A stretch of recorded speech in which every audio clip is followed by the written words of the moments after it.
प्रणाम करती हूँ अपने गुरु महेश्वर शिव के चरणों में। माता भवानी के चरणों में मेरा प्रणाम है। इस कालखंड के प्रथम शिव शिष्य साहब श्री हरेंद्रानंद जी के चरणों में मेरा प्रणाम है। शिव शिष्य परिवार की शक्ति दीदी नीलम आनंद जी के चरणों में मेरा प्रणाम है। शिव गुरु कारवां के माध्यम से हमसे जुड़ने वाले, हमें देखने वाले आप सभी को मेरा प्रणाम है। मेरे साहब श्री द्वारा रचित पुस्तक आप चलें शिव की ओर के अगले आलेख गुरु, सद्गुरु एवं जगत गुरु के विषय में आगे जानते हैं। गुरु का शाब्दिक अर्थ अंधकार को दूर करने वाला माना गया है। यह वही अंधकार है जिससे प्रकाश में जाने का उद्घोष भारतीय उपनिषदों ने किया है और कहा है, तमसो मा ज्योतिर्गमय। इस धरती पर भौतिक रूप से अंधेरा है।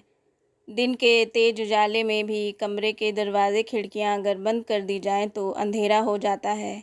यह अंधेरा है, प्रकाश की व्यवस्था करनी होती है। भारतीय मनीषियों ने केवल भौतिक तल पर ही अंधकार नहीं पाया, अपितु मानसिक तथा आध्यात्मिक तल पर भी अंधकार की व्याप्ति को स्वीकार किया। मनुष्य किसी दूसरे की इच्छा से जन्म लेता है और रहने की इच्छा के उपरांत भी मृत्यु को प्राप्त करता है। मनुष्य का आदि अंत कर्म है और जागतिक सुख सुविधा के आकर्षण में वह इस सत्य से विस्मृत अपने को कर्ता समझ दुख पाता है। फलतः हताशा और कुंठा में जीने लगता है। सर्प के मुख के भीतर मेंढक मगन होकर पतंगा पकड़ रहा है और भूल गया है कि वह काल के मुख में बैठा उसका आहार है। मेंढक भोजन के लिए कीड़ों को पकड़ेगा ही, किंतु संचय नहीं करेगा। अगर उसे अनुभूत है कि वह काल के मुख में है तो अनिवार्य की पूर्ति के बाद वह जीवन रक्षा के उपाय भी सोचेगा, इस कार्य को प्राथमिकता देगा। मनुष्य के मन प्राण पर आच्छन्न इस अंधकार को विदीर्ण करने का उत्तरदायित्व वहन करने वाले को गुरु कहा गया है। सामान्यतः गुरु के संबोधन में सद्गुरु तथा जगत गुरु का बोध भी समाविष्ट होता है। गुरु को ब्रह्मा, विष्णु और महेश ही नहीं बल्कि परब्रह्म माना गया है। गुरु शिष्य को शिव बनाते हैं, शिष्य भाव को परमात्मा भाव से युक्त करते हैं। शिष्य में शिव भाव का संचरण सुनिश्चित करने के कारण ही कोई गुरु होता है। निर्वाण प्रकरण में कहा गया है कि जो दर्शन, वाणी और स्पर्श से शिष्य में शिव भाव का आवेश जगाते हैं वे गुरु हैं एवं सद्गुरु मात्र अपनी दया से ही शिष्य को शिव भाव से आवेशित कर देते हैं। दर्शनात्, स्पर्शात्, शब्दार्थ कृपया शिष्य देह के जन्येतयः समावेशः संभवं सा ही देशिकः। इसकी व्याख्या से स्पष्ट है कि व्यक्ति स्वभावतः जगत के आवेश में जीता है और गुरु शिष्य के मन में शिव भाव का आवेश उत्पन्न करते हैं। जगत के आवेश के कारण व्यक्ति का मन जगत का सुख खोजता है और शिव भाव का आवेश उत्पन्न होते ही वह परमात्मा की तलाश प्रारंभ करने की दिशा में स्वतः चल पड़ता है। गुरु और सद्गुरु में अंतर है। गुरु शिष्य के कर्ता मन में साधना, जप आदि की विभिन्न विधियों द्वारा शिव भाव का आवेश जगाते हैं। सद्गुरु को अपने शिष्य के मन में परमात्मा के प्रति प्रेम जगाने हेतु कोई क्रिया नहीं करनी पड़ती है। सद्गुरु मात्र अपनी दया से ही शिष्य के मन में परमात्मा प्रेम का अंकुरण कर देते हैं। सद्गुरु की दया ही शिष्य को शिव बनाती है। इस आलोक में समझा जाना आवश्यक है कि शिष्य का कर्ता मन जो कर्म करके फल प्राप्त करने का अभ्यस्त है वह दया की याचना नहीं करेगा। व्यक्ति जब तक अपने सामर्थ्य, अपनी ताकत के प्रयोग के बाद भी असफल नहीं होता है तब तक वह दूसरों से दया की याचना नहीं करता है। निश्चित रूप से सद्गुरु का आश्रय वही शिष्य मन लेगा जो साधना, योग, जप, तप आदि अनेक विधियों का अनुसरण करते हुए श्रांत एवं क्लांत हो गया है।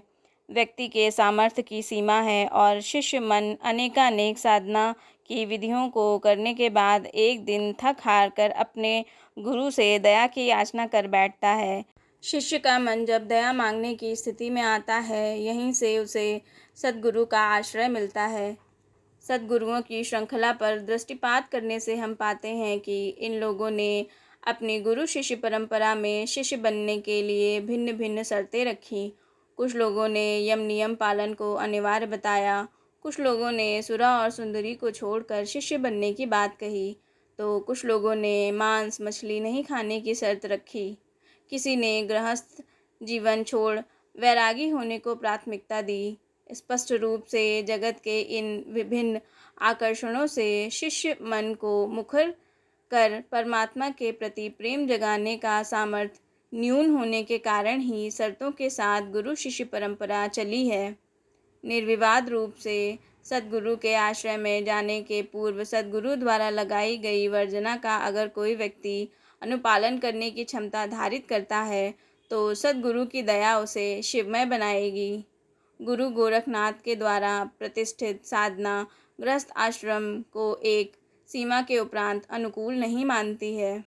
सद्गुरुओं में स्वभावतः रुचिगत भिन्नता मिलती है। सद्गुरु अपनी विशेष शर्तों के अधीन आए शिष्य को शिव बनाते हैं। जगत गुरु को सभी सद्गुरुओं का गुरु कहा गया है। जगत गुरु के शाब्दिक अर्थ से ही स्पष्ट है कि जगत का कोई भी व्यक्ति अगर उन्हें अपना गुरु मानेगा तो उन्हें उस व्यक्ति को शिव बनाने का उत्तरदायित्व लेना ही होगा। जगत गुरु शिष्य बनाने के पूर्व किसी शर्त का विधान नहीं कर सकते हैं। वे संपूर्ण जगत के गुरु हैं, अतएव समस्त सृष्टि में जो कोई भी उन्हें अपना गुरु मानने की इच्छा संकल्पित करता है स्वतः उनका शिष्य होगा। इसके अलावा दूसरी ओर कोई वर्जना या कुछ करने की बाध्यता की पूर्व शर्त नहीं हो सकती है। इस संसार में भिन्न भिन्न स्वभाव एवं रुचियों के व्यक्ति मिलते हैं। बहुत सारे व्यक्तियों में आध्यात्मिक आकर्षण का आवेश दिखता है, किंतु वे गृहस्थ जीवन को त्याग पाने की मना स्थिति में नहीं रहते हैं। जगत गुरु का पद वैचारिक एवं स्वभावगत विसंगतियों की संगति है। शिव जगत गुरु हैं और सभी विसंगतियों की संगति हैं।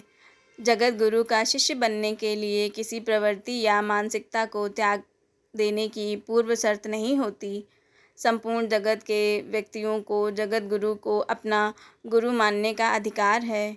जगत गुरु की भाव सत्ता बिना किसी वर्जना या बाध्यता के उसे शिष्य के रूप में स्वीकार करने की सहजता धारित करती है। जगत गुरु सभी सद्गुरुओं एवं गुरुओं की शक्तियाँ धारित करते हैं। वे गुरु के रूप में शिष्य के कर्ता मन को साधना, जप, तप आदि का अनुसरण कराते हैं। वे सद्गुरु के रूप में साधना पथ के पथिक के श्रांत क्लांत होने पर मात्र अपनी दया से उसे शिव बनाते हैं। व्यक्ति भोग के अधीन जीता है और जगत गुरु स्वयं भोगाधिपति होने के कारण भोगाधीश बनाते हैं तथा परमात्म भाव से अभिभूत करते हैं।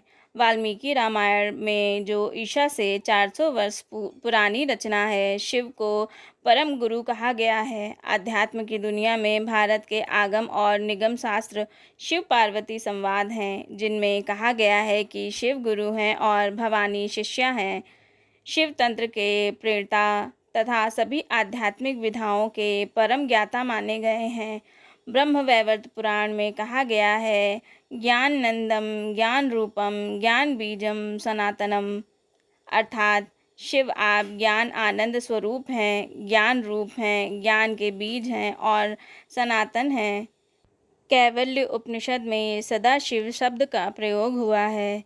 स्कंद पुराण में शिवो गुरुः शिवो देवः शिवो बंधु शरीरिणाम, अर्थात शिव गुरु हैं, शिव देवता हैं, शिव प्राणियों के बंधु हैं कहा गया है। शिव पुराण में ब्रह्मा और विष्णु के द्वारा शिव के गुरु रूप की स्तुति की गई है और कहा गया है, सकला कल रूपाय संभवे गुरुवे नमः तथा संभवे गुरुवे नमः, अर्थात समस्त कलाओं से परिपूर्ण हे शिव आपको नमस्कार है।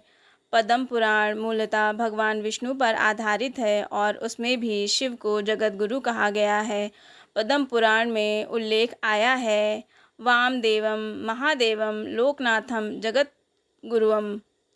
गुरु शब्द की परिधि में सभी प्रकार के गुरु आते हैं, यथा सद्गुरु, जगत गुरु, जिस प्रकार शिक्षक शब्द की परिधि में प्राथमिक, माध्यमिक एवं महाविद्यालय के शिक्षक भी आते हैं, स्पष्टता गुरु पद के साथ सद्गुरु एवं जगत गुरु पद की व्याख्या होगी तो शिष्यों की कोटि निर्धारित होगी। शिष्य में भी 3 श्रेणियां मानी जाती हैं, यथा साधन सिद्ध, कृपा सिद्ध तथा नित्य सिद्ध। साधन सिद्ध शिष्यों को गुरु साधना क्रिया आदि से सिद्ध बनाते हैं, निकट बैठकर शब्द से, स्पर्श से और वाणी से ज्ञान देते हैं। सामान्यतः जिन शिष्यों में कर्म करने की उत्सुकता होती है उन्हें साधन सिद्ध गुरु मिलते हैं। शिष्य साधना पथ में श्रांत और क्लांत हो जाता है तो उसे कृपा सिद्ध गुरुजनों का सानिध्य मिलता है।